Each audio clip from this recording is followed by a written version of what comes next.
What if the biggest reason you're struggling to lose weight has almost nothing to do with willpower and everything to do with a hormone you rarely think about? You might be eating less, exercising harder, avoiding desserts, yet the scale barely moves, your energy crashes in the afternoon, and every meal seems to leave you hungry again just a few hours later. If that sounds familiar, there's a good chance the real issue isn't a lack of discipline. It could be insulin resistance. Here's what many people don't realize. Insulin resistance doesn't happen overnight. It develops slowly, often over years, as your cells gradually stop responding efficiently to insulin. In response, your pancreas produces even more insulin just to keep your blood sugar under control. Eventually, high insulin becomes the new normal, making it increasingly difficult for your body to burn stored fat, regulate appetite, maintain steady energy, and keep inflammation under control. Here's what's really going on inside your body. Think of insulin as a delivery driver carrying glucose to your cells. Healthy cells open the door immediately. But when those cells become insulin resistant, they start ignoring the knock. The pancreas responds by sending more delivery drivers. More insulin, more effort, yet less gets accomplished. Over time, this creates a metabolic traffic jam that affects nearly every system in your body, from your liver and muscles to your brain and even your hormones. The encouraging news is that insulin resistance is often reversible, especially in its early and moderate stages. Research consistently shows that targeted lifestyle changes, including improving diet quality, building muscle through exercise, and prioritizing sleep, can dramatically improve insulin sensitivity without relying solely on medication. In this video, we're going beyond generic advice like eat less and move more. Instead, we're going to examine the root causes. You'll learn why your liver plays a central role, how your muscles become powerful glucose reservoirs, why poor sleep quietly sabotages fat loss, and the practical daily habits that can restore your metabolic flexibility. By the end of this video, you'll understand not only what to do, but why it works. And if you're serious about improving your health naturally through science-based strategies, consider subscribing. I share practical videos like this every week to help you take control of your metabolism, energy, and long-term health. Let's start with the most important question. What exactly is insulin resistance? Many people believe insulin resistance simply means having high blood sugar, but that's actually the final stage of a process that often begins years, even decades earlier. Here's what's really going on inside your body. Every time you eat carbohydrates, and to a lesser extent protein, your digestive system breaks them down into glucose. That glucose enters your bloodstream, and your pancreas responds by releasing insulin. Think of insulin as a master key. Its job is to unlock your muscle, liver, and fat cells so glucose can move out of the bloodstream and be used for energy or stored for later. Now let me explain this with a simple analogy. Imagine every cell in your body is like a house, and insulin is the person knocking on the front door with a package of fuel. In a healthy body, the homeowner opens the door immediately, accepts the package, and uses the energy efficiently. But after years of overeating, carrying excess body fat, especially around the abdomen, being physically inactive, sleeping poorly, or living with chronic stress, those doors become harder to open. The cells stop responding as effectively to insulin's signal. The pancreas doesn't give up. Instead, it sends more insulin, louder knocks, more delivery drivers. For a while, this keeps blood sugar looking normal. But behind the scenes, insulin levels are climbing higher and higher. This is why many people are told their blood sugar is normal while insulin resistance is already developing. By the time fasting glucose, or HbA1c, becomes abnormal, the metabolic problem has often been present for years. What the research shows is that excess fat stored in the liver and around internal organs plays a major role in this process. These fat deposits release inflammatory signals and interfere with insulin signaling pathways, making the liver continue producing glucose even when the body already has enough. At the same time, muscle cells become less efficient at absorbing glucose, forcing the pancreas to work even harder. Recent clinical research also shows that reducing liver fat and increasing muscle insulin sensitivity are among the most effective ways to improve overall metabolic health. The encouraging news is that insulin resistance is a functional problem, not permanent damage in most people. Cells can become responsive again when you consistently reduce the signals that created the problem in the first place. That's exactly what we'll focus on throughout the rest of this video. And if this explanation is helping you connect the dots, consider subscribing. Every week, I break down complex metabolic science into practical strategies you can actually use to improve your health naturally. Now that you understand what insulin resistance is, the next question becomes, what should you actually eat to reverse it? The answer isn't simply to eat less, it's to create an internal environment where your body doesn't have to release large amounts of insulin all day long. Here's what's really going on inside your body. Every meal sends your metabolism a message. Some meals require a small insulin response that rises and falls naturally. Others, especially those built around refined carbohydrates and ultra-processed foods, create repeated spikes in both blood sugar and insulin. When this happens several times every day, year after year, your cells are constantly exposed to insulin signal, making them less responsive over time. Let me explain this with a simple analogy. Imagine you're in a room with an alarm clock. If it rings once each morning, you'll respond immediately. But if it rings every few minutes, eventually you begin to tune it out. Your cells behave in a similar way. Constant insulin stimulation encourages them to become less sensitive, forcing the pancreas to produce even more insulin just to achieve the same effect. What the research shows is that improving food quality often matters just as much as reducing calories. Diets rich in minimally processed foods, non-starchy vegetables, legumes, nuts, seeds, healthy fats, and adequate protein consistently improve insulin sensitivity, especially when they replace refined grains, sugary drinks, sweets, and ultra-processed snacks. Clinical studies also show that even a modest weight loss of 5–10% can significantly reduce liver fat and improve insulin action because the liver begins responding normally again. One of the most effective strategies is to build every meal around protein, fiber, and healthy fats. Start with a high-quality protein source such as eggs, fish, Greek yogurt, chicken, tofu, or legumes. Add plenty of colorful vegetables for fiber, vitamins, and minerals. Include healthy fats from foods like olive oil, avocados, or nuts. If you're eating carbohydrates, choose whole food sources, beans, lentils, berries, oats, quinoa, or sweet potatoes, and keep portions appropriate for your activity level. This combination slows digestion, reduces sharp glucose spikes, keeps you full longer, and lowers the amount of insulin your body needs after a meal. Another practical strategy is to begin your meal with vegetables and protein before eating starches. This simple habit can reduce post-meal glucose excursions by slowing gastric emptying and improving the body's glucose handling. Remember, the goal isn't to eliminate carbohydrates forever. Healthy fiber-rich carbohydrates can absolutely be part of a metabolically healthy diet. The objective is to choose carbohydrates that work with your metabolism instead of overwhelming it. When you consistently lower your body's demand for insulin, you give your cells an opportunity to regain their sensitivity. And that's where real metabolic healing begins. Here's something that surprises many people. You don't have to lose a significant amount of weight before your metabolism starts improving. In many cases, exercise begins improving insulin sensitivity within days, even before the number on the scale changes. Here's what's really going on inside your body. Your skeletal muscles are the largest storage site for glucose in the entire body. In fact, after a meal, healthy muscles absorb the majority of the glucose circulating in your bloodstream.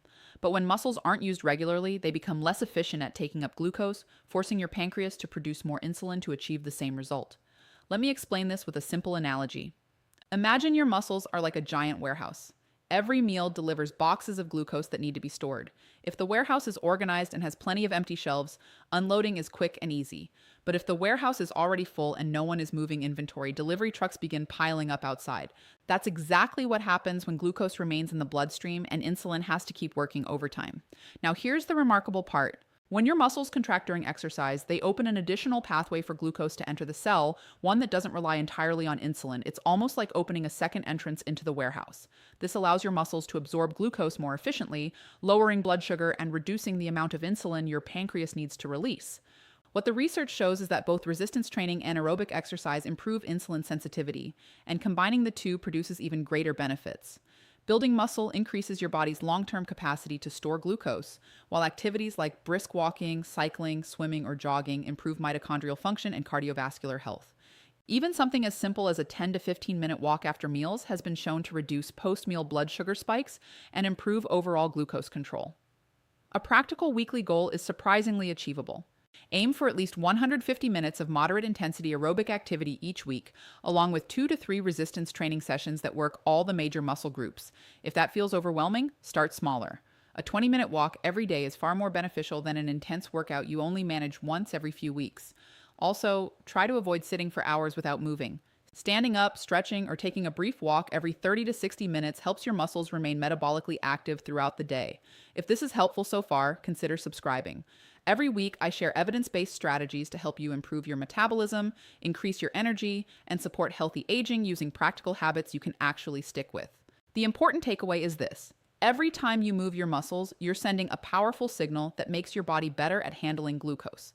Exercise isn't simply about burning calories, it's about restoring the metabolic machinery that insulin resistance disrupts. Most people think insulin resistance begins in the kitchen, but one of the biggest metabolic mistakes actually happens in the bedroom. If you're eating well and exercising consistently but still struggling with stubborn weight, intense cravings, or low energy, poor sleep and chronic stress may be silently working against you. Here's what's really going on inside your body. Sleep is when your body performs many of its most important maintenance tasks. Hormones are rebalanced, tissues are repaired, and your brain and metabolism prepare for the next day. When sleep is shortened or disrupted, your body interprets it as a form of stress. In response, it releases more cortisol, often called the stress hormone. Cortisol is extremely useful in emergencies because it helps raise blood glucose to provide quick energy. But when cortisol stays elevated day after day due to poor sleep, chronic stress, shift work, or constant mental overload, your body continues releasing extra glucose into the bloodstream even when you don't need it. To compensate, your pancreas produces more insulin. Over time, this cycle contributes to worsening insulin resistance. Let me explain this with a simple analogy. Imagine your body is a factory that normally operates on a predictable schedule. Sleep is the overnight maintenance crew. They clean the machines, repair worn parts, and prepare everything for the next day's production. But if the maintenance crew is repeatedly sent home early, the equipment begins to malfunction. Production becomes less efficient, breakdowns become more common, and eventually the entire factory struggles to keep up. That's exactly what chronic sleep deprivation does to your metabolism.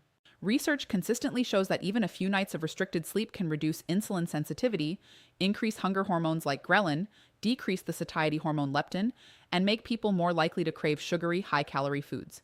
In other words, poor sleep doesn't just make you tired, it changes the hormonal environment that influences your appetite, food choices, and blood sugar regulation. So what can you do? Aim for 7 to 9 hours of quality sleep each night. Try to wake up and go to bed at roughly the same time every day, including weekends. Reduce exposure to bright screens for at least an hour before bed. Keep your bedroom cool, quiet, and dark, and avoid large meals or alcohol close to bedtime. Managing stress is just as important. You don't need to eliminate stress, that isn't realistic. Instead, focus on lowering your body's physiological stress response. A daily walk outdoors, deep breathing exercises, meditation, light stretching, journaling, or simply spending time with family and friends can all help reduce cortisol levels over time. Your metabolism doesn't only respond to what you eat, it also responds to how well you recover. When you consistently prioritize sleep and manage stress, you're creating the hormonal conditions your body needs to become more insulin sensitive, burn fuel more efficiently, and support long-term metabolic health. By now, you've probably noticed a pattern. There isn't one magic food, one miracle supplement, or one perfect workout that reverses insulin resistance. Instead, your metabolism responds to the signals you send it every single day. Here's what's really going on inside your body. Every meal, every hour of sleep, every walk, and every workout is information. Your body is constantly asking one question: should I become more insulin sensitive or less? The answer depends on the habits you repeat consistently, not occasionally. Let me explain this with a simple analogy. Think of your metabolism like a garden. You can't water it once a month and expect it to flourish. Healthy plants need consistent care, and so do your cells. Every nutritious meal, every good night's sleep, and every bout of movement is like watering that garden.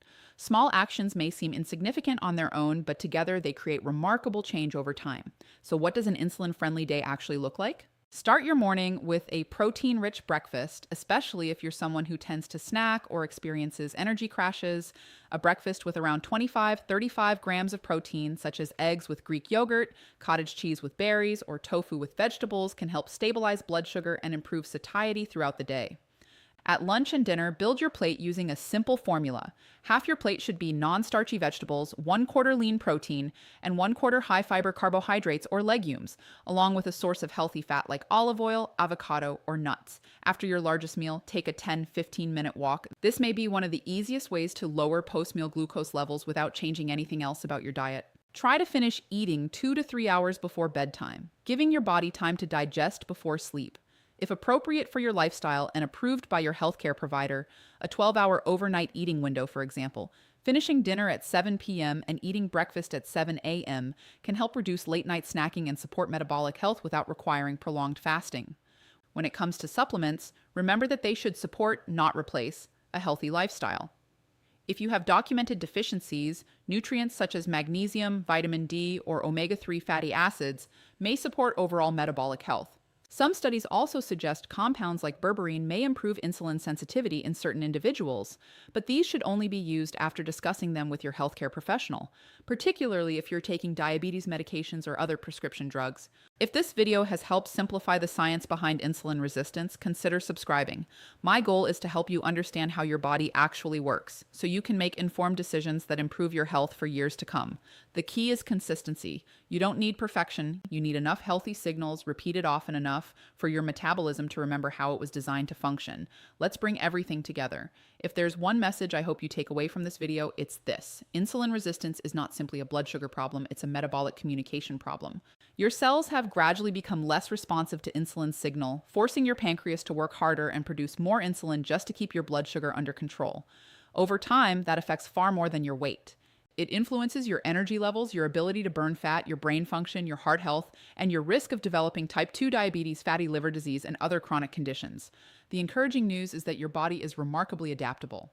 Throughout this video, we've seen that improving insulin sensitivity doesn't require a perfect diet or extreme lifestyle changes. Instead, it comes down to consistently sending your metabolism better signals. Feed your body whole, minimally processed foods that reduce unnecessary insulin spikes. Build and maintain muscle through regular resistance training and daily movement. Take a short walk after meals whenever you can. Protect your sleep as carefully as you protect your nutrition. Manage chronic stress before it manages your hormones. And remember, every healthy decision builds on the one before it. Let me leave you with one final analogy. Imagine your metabolism is like a compass. Years of unhealthy habits may have slowly pushed it off course, but each healthy choice is a small adjustment that points it back in the right direction. One nutritious meal won't reverse insulin resistance overnight. One workout won't transform your metabolism. One great night of sleep won't erase years of metabolic dysfunction. But when those choices become your routine, something remarkable happens. Your liver begins responding more normally to insulin. Your muscles become more efficient at absorbing glucose. Your pancreas doesn't have to work as hard. Inflammation begins to decrease, your energy becomes more stable, and gradually your body starts functioning the way it was designed to. So here's my challenge to you. Choose just one habit from today's video and commit to it for the next 7 days. Maybe it's adding a 15-minute walk after dinner, maybe it's replacing a processed breakfast with a protein-rich meal, or maybe it's simply committing to getting 7 to 9 hours of sleep every night. Don't try to change everything at once. Master one habit, then build on it. Sustainable health is built through consistent progress, not perfection. If this video added value to your life, I'd really appreciate it if you gave it a like and subscribe to the channel. It helps more people discover evidence-based health information without the confusion, hype, or quick fix promises. Thank you for watching, and remember, every healthy choice you make today is an investment in the energy, vitality, and longevity you'll enjoy tomorrow. I'll see you in the next video.